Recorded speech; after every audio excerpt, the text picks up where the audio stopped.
नमस्कार। आज हम बात करेंगे गीता के चतुर्थ अध्याय के श्लोक क्रमांक 15 एवं 16 के बारे में। एवं ज्ञात्वा कृतं कर्म पूर्वैरपि मुमुक्षुभिः कुरु कर्मैव तस्मात् त्वं पूर्वैः पूर्वतरम कृतम्। प्राचीन काल में समस्त मुक्तात्माओं ने मेरी दिव्य प्रकृति को जान करके ही कर्म किया। अतः तुम्हें चाहिए कि उनके पद चिन्हों का अनुसरण करते हुए अपने कर्तव्य का पालन करो। तात्पर्य: मनुष्यों की दो श्रेणियां हैं। कुछ के मनों में दूषित विचार भरे रहते हैं और कुछ भौतिक दृष्टि से स्वतंत्र होते हैं। कृष्ण भावनामृत इन दोनों श्रेणियों के व्यक्तियों के लिए समान रूप से लाभप्रद है। जिनके मनों में दूषित विचार भरे हैं, उन्हें चाहिए कि भक्ति के अनुष्ठानों का पालन करते हुए क्रमिक शुद्धिकरण के लिए कृष्ण भावनामृत को ग्रहण करें।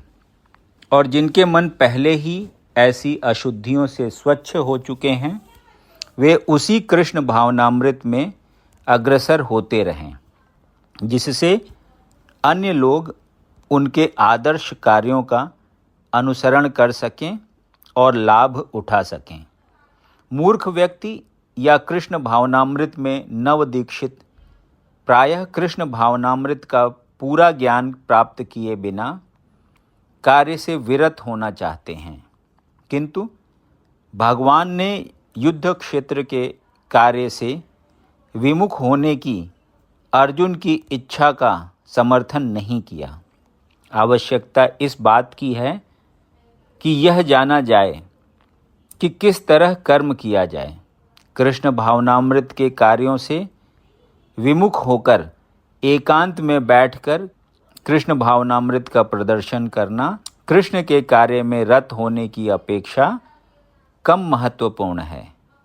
यहाँ पर अर्जुन को सलाह दी जा रही है कि वह भगवान के अन्य पूर्व शिष्यों यथा सूर्यदेव, विवस्वान के पद चिन्हों का अनुसरण करते हुए कृष्ण भावनामृत में कार्य करें।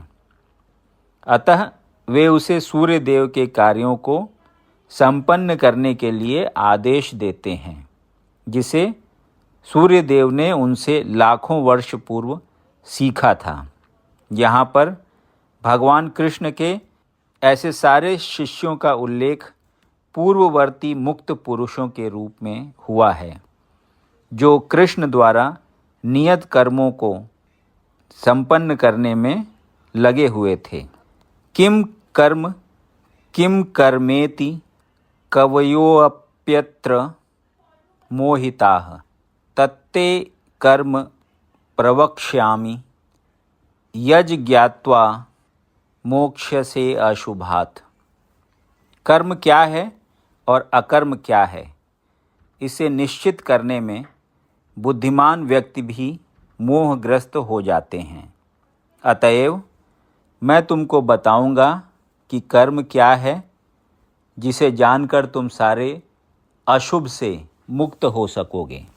तात्पर्य: कृष्ण भावनामृत में जो कर्म किया जाए, वह पूर्ववर्ती प्रामाणिक भक्तों के आदर्श के अनुसार होना चाहिए।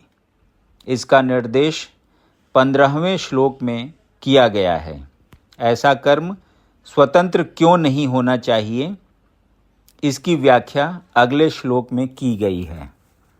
कृष्ण भावनामृत में कर्म करने के लिए मनुष्य को उन प्रामाणिक पुरुषों के नेतृत्व का अनुगमन करना होता है, जो गुरु परंपरा में हों, जैसा कि इस अध्याय के प्रारंभ में कहा जा चुका है। कृष्ण भावनामृत पद्धति का उपदेश सर्वप्रथम सूर्यदेव को दिया गया, जिन्होंने इसे अपने पुत्र मनु से कहा। मनु ने इसे अपने पुत्र इक्ष्वाकु से कहा और यह पद्धति तब से इस पृथ्वी पर चली आ रही है। अतः परंपरा के पूर्ववर्ती अधिकारियों के पद चिन्हों का अनुसरण करना आवश्यक है, अन्यथा बुद्धिमान से बुद्धिमान मनुष्य भी कृष्ण भावनामृत के आदर्श कर्म के विषय में मोहग्रस्त हो जाते हैं। इसीलिए भगवान ने स्वयं ही अर्जुन को कृष्ण भावनामृत का उपदेश देने के लिए निश्चय किया। अर्जुन को साक्षात भगवान ने शिक्षा दी, अतः जो भी अर्जुन के पद चिन्हों पर चलेगा वह कभी मोहग्रस्त नहीं होगा। कहा जाता है कि अपूर्ण प्रायोगिक ज्ञान के द्वारा धर्म पथ का निर्णय नहीं किया जा सकता। वस्तुतः धर्म को केवल भगवान ही निश्चित कर सकते हैं। धर्मम तु साक्षात भगवत प्रणीतम, भागवत 6.3.19। अपूर्ण चिंतन द्वारा कोई किसी धार्मिक सिद्धांत का निर्माण नहीं कर सकता।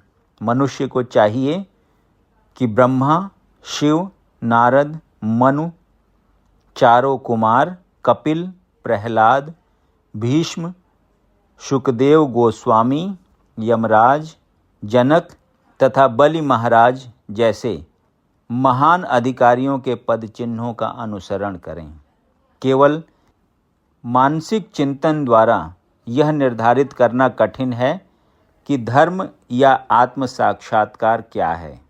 अतः भगवान अपने भक्तों पर अहेतुकी कृपावश स्वयं ही अर्जुन को बता रहे हैं कि कर्म क्या है और अकर्म क्या है।